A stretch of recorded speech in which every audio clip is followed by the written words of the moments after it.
something that froze every muscle in my body. You mean the guy that's standing right outside your window? I whipped around.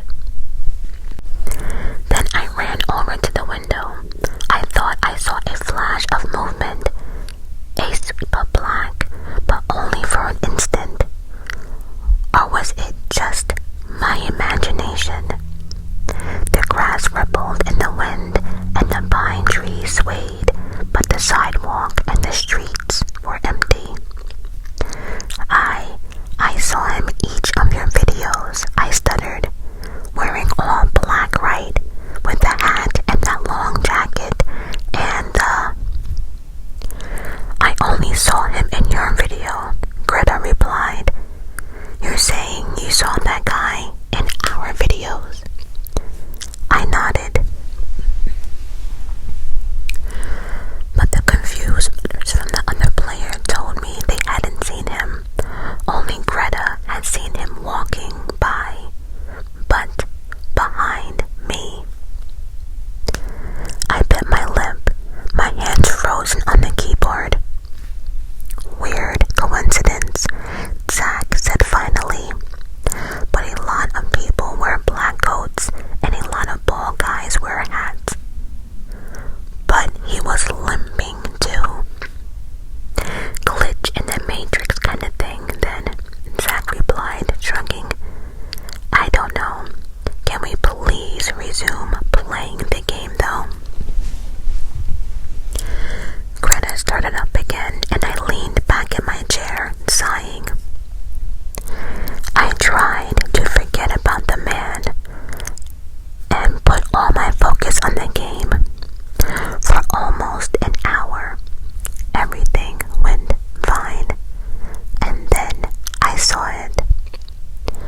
At the very edge of Greta's screen, just barely poking out from behind the window frame, was the man. All I could see was the sleeve, half of one of his leg, and a shiny black shoe.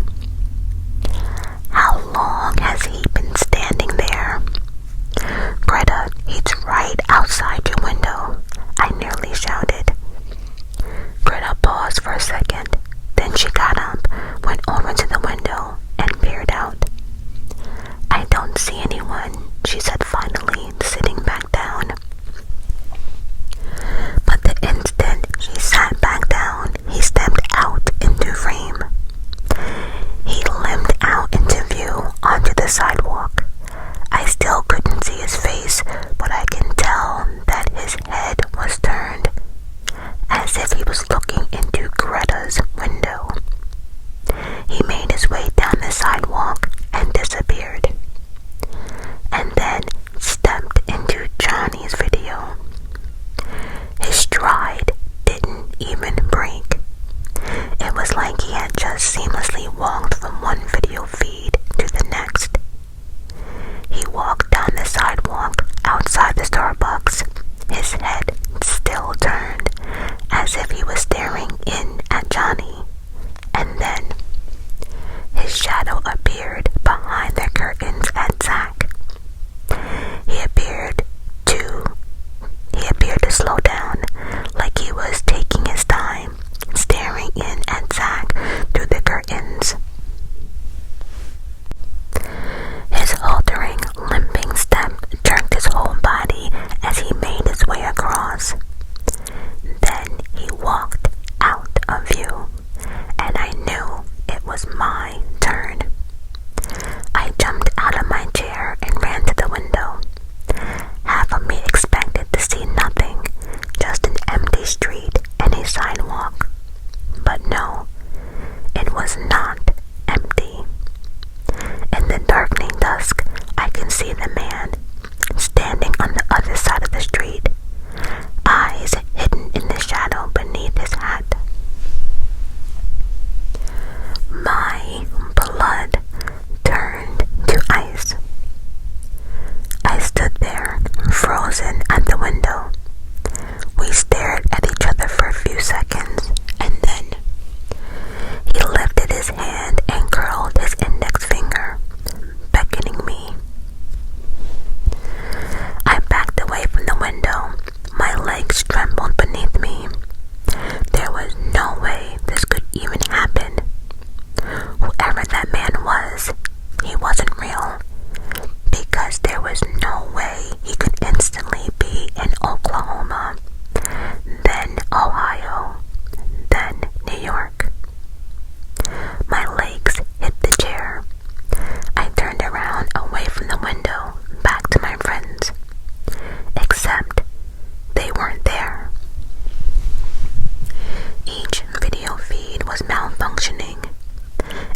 full of shapes lagging and jumping and twisting together.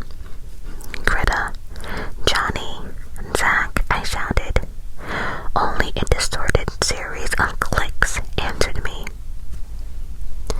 I turned back to the window.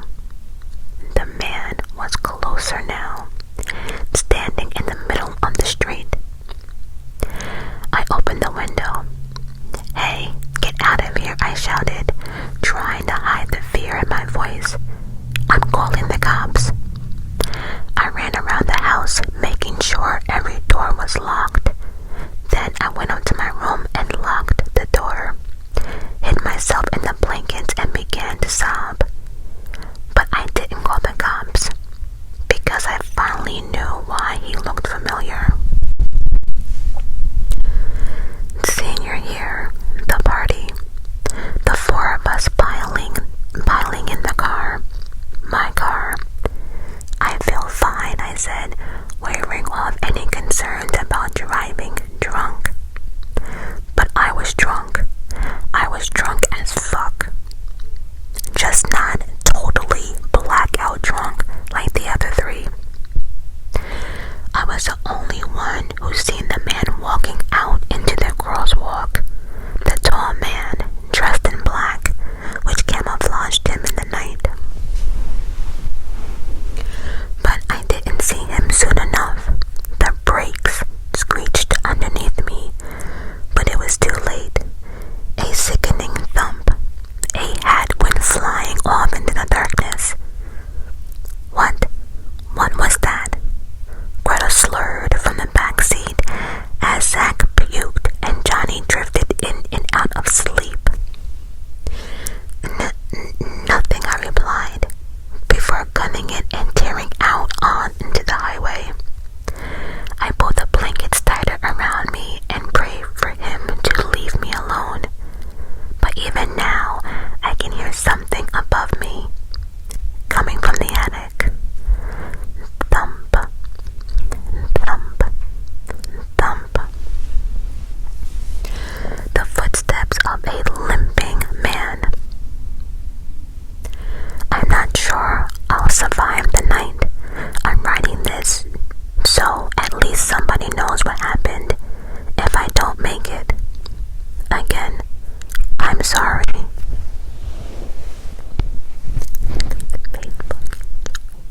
Memories I don't remember having.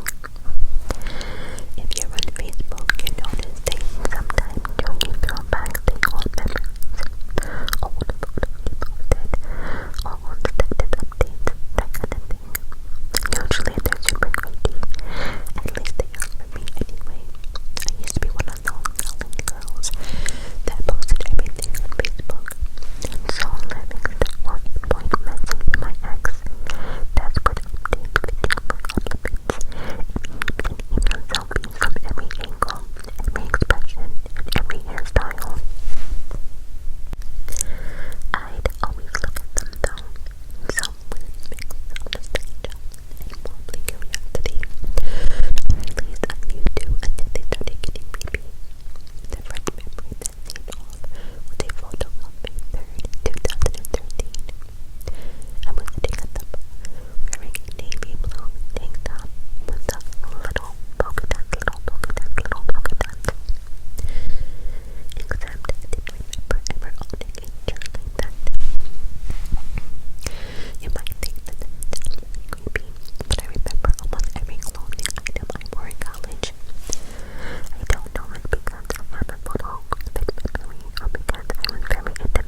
you lose, and then you have to drink. Anyway, last night we've been drinking a bit, and a lot of juicy secret sharing was going on. We learned Tina and Layla have been skinny dipping. I cheated on a test, and now Layla has been in a threesome. You had a what? A threesome? Aaron grasped. Who was it with? She doesn't have to tell you. That's not part of the rules, Tina said. But, Aaron pouted. Okay, fine. My turn. Never have I ever had sex outside. You know, if you keep doing sex ones, I'm going to lose in like 2 seconds, Layla said, adjusting her glasses. Okay, I'll do something different, Tina said. She leaned in closer and lowered her voice to almost a whisper. Never have I ever seen someone die. An uneasy silence settled over us. Our smiles faded, and we glanced at each other. Then Aaron and I each put one finger down. Going with the creepy theme here, Layla said, never have I ever used a Ouija board.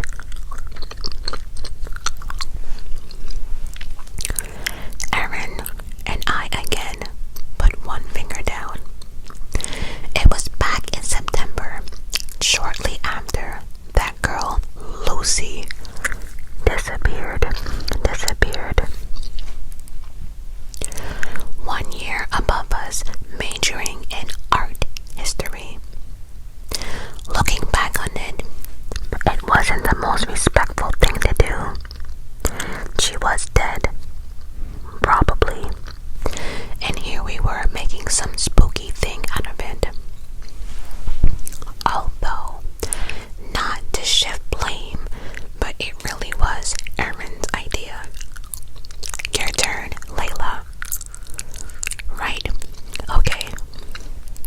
My throat was dry. I reached over and took a sip of my grasshopper. Never have I ever smoked pot. Then it was Erin's turn. She spun off mine, saying she never smoked a cigarette. And then we were back to Tina. For a second, she didn't say anything. We all stared at her, and she stared right back, her eyes nearly black in the dim light. She was smiling slightly as she looked at each and every one of us. Hesitating, ramping up the tension. Never have I ever killed someone. Dead silence. Then Layla finally spoke, forcing a laugh. What the fuck? She asked, crossing her tattooed arms over her chest. Of course, none of us had ever. Then she stopped mid-sentence, and then she pointed at Aaron. You had 3 fingers up before, she said, her voice weak and small.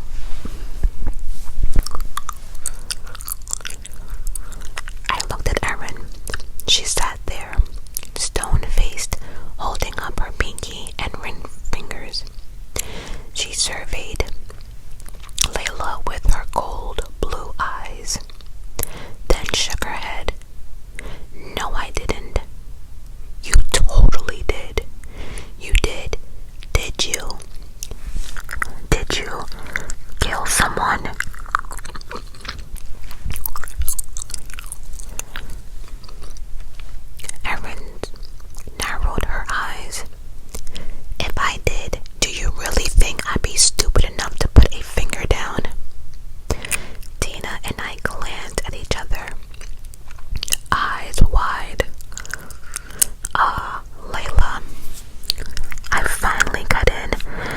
I'm sure she had 3 fingers up before.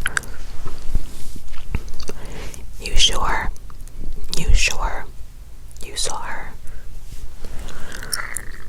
No, I didn't see her, but I mean, obviously she didn't kill anyone. Layla focused back on Erin. You put 1 down for the Ouija board, and for 1 seeing someone die. What was the 3rd one? Skinny dipping, she replied, without hesitating. Nope, nope, just wait a minute. Tina cut in. That doesn't make any sense. You said you don't know how to swim. That's why you wouldn't come with us to Lake Crystal. So, you can skinny dip without swimming. That's why it's called skinny dipping, not skinny swimming. But I could hear it in her voice. She was getting flustered. My stomach twisted and my heart began to pound. No, there's no way. Is there? There is no way Erin killed someone, and even if she had, there was no way she admitted in a game of never have I ever. The whole thing was ridiculous. But then, why is she acting so weird? Why isn't she just laughing it off? My hands were shaking now. I looked at Layla and Tina, and they both looked just as terrified as I was. Maybe she did kill someone. Maybe. Something was bothering me, nagging at the back of my mind. Something I thought that was insignificant when it happened, but now seemed very significant. I don't want to play anymore, Erin said abruptly. She got up off the floor and set her drink down on the table. You guys are being weird. She started down the hallway where her and my bedroom lay. Wait. I stood up. She slowly turned around. What, Caroline? She asked, her eyes empty. You're going to accuse me of murder too? No, just... Where were you that night? The night Lucy went missing. Excuse me, she spat. The gears were now turning in my head. Before, I hadn't put the pieces together. It wasn't weird for Erin to be out that night. It'd been all night. At Jared's place or at party, or so had Tina and Layla.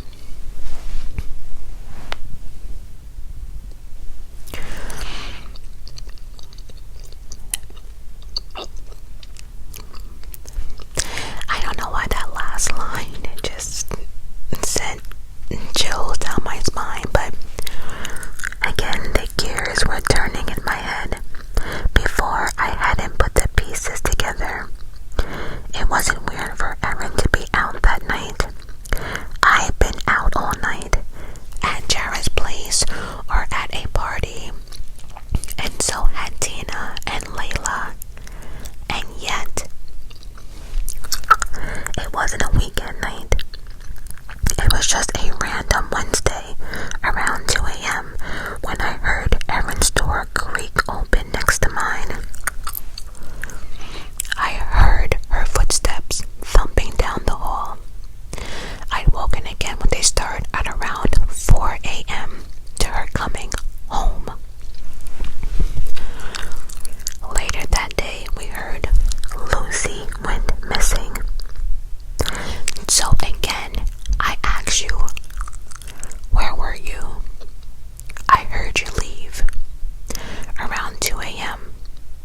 was the night she went missing. Erin's expression blinked, and then in an instant she ran down the hallway. She pushed me aside roughly and I fell to the floor. My head made a sickening sound as it hit the floor. Distantly, I heard the other girl scream. Above me, I saw the door swing open, and then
August 28th, 2023.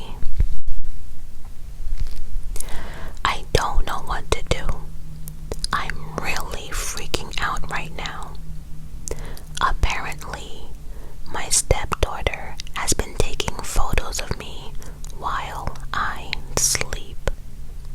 I could really use some help. To back up, 6 months ago, I married my husband, who we'll call Harry. Harry has a daughter from a previous marriage, 13, named Lily. I don't have kids. Lily and I have never gotten along. However, in the past few months since we got married, things have gotten much worse. She used to just ignore me. Now she's actively aggressive. I found paint on my favorite heels. She accidentally used one of my favorite t-shirts as a cleaning rag. She even spilled some sort of black ink in her bed during an art project or something like that. Who knows? Harry talks to her over and over and over again, but he hasn't really disciplined her. I keep telling him she needs to see the consequences of her actions, but he's too much of a softie to actually ground her or take her phone away, etc. She's going through a tough time, he keeps telling me. Please just let her be for a few months. I tried to ignore it. I tried, but then it got worse. Harry was on a 3-day business trip, so I was completely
dozens of them. Dozens of photos of me sleeping. One taken from inside our bathroom, another from inside our fucking closet. I looked at the timestamp on them. They were all taken around 2 a.m. over the course of weeks. I tried to call Harry 3 times, but his phone went right to voicemail. It was after midnight and he had an early meeting tomorrow. He must have turned off his phone. Come on, I muttered, calling him a 4th time. Jen. I jumped about a foot in the air. Lily was standing behind me in the semi-darkness. Her wavy hair hung halfway over her face. I backed away. What do you want? I asked, quickly ending the call. I want my phone back. Not tonight, I replied, my heart pounding. Maybe tomorrow. She shrugged. Okay. Then she went back upstairs into her room. I flipped through the photos one more time. Why in the world would she take these photos? To intimidate me? To scare me? To help her plan of murdering me? Or there was much more likely, much less sinister reason. She could have taken them to embarrass me. Maybe she planned to post them on TikTok or Instagram. Me sleeping with my mouth open, looking like shit. Really mean of her. But not psycho. Still, I locked my door that night anyway. After talking to Harry, I felt better. He thought the same thing. She was taking them to post them online or something. But he was now in total agreement with me. This has gotten way out of hand. I'm gonna talk to her as soon as I get back. So that was a relief, at least. Can I have my phone back today? Lily asked when I picked her up from school. If you're really, really nice, I'll give it back. Okay. I just locked the bedroom door that night. She could have taken more photos of me. She could not take more photos of me. Excuse me. But later that night, I regretted my promise. Lily was a modeled kid. She thanked me for dinner. She washed the dishes. She even folded the towel sitting on the dryer. And while I didn't want to give her the phone back, I wanted to reward her for being so good. So I gave it back. At 2:30 a.m., I woke up with a start. As I sat up in the darkness, I realized what woke me up. A clicking, metallic noise. It was coming from the door. Just as I started to get out of bed, the door creaked open, and there was Lily with a bobby pin in her hand. She picked the lock. What are you doing? I hissed. Her eyes went wide. Then she ran back down the hallway towards her room. I jumped out of bed, running after her. Hey, I shouted. Why are you taking pictures of me? Why? She stopped. Then slowly she turned around. Dad didn't believe me, so I had to take the pictures. Didn't believe you? About what? She didn't say anything. Instead, she handed me her phone. She swiped the first photo of me, taken in the darkness. Grainy and dark. She pointed to the ceiling. Look. At what? Turn the brightness up. I did, and then I gasped. There was something there on the ceiling, sparkling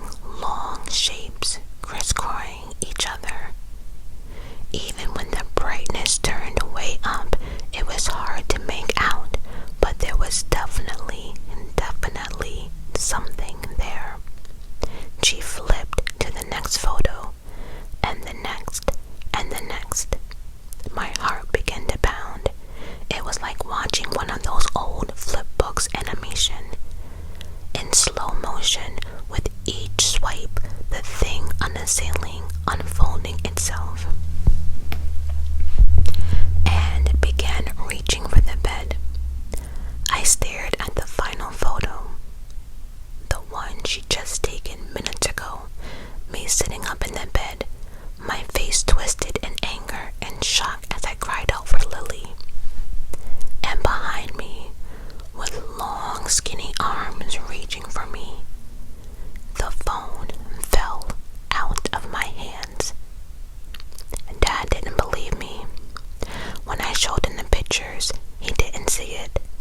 He yelled at me, and I said I was reading too many scary stories. So I've been showing them to my friends.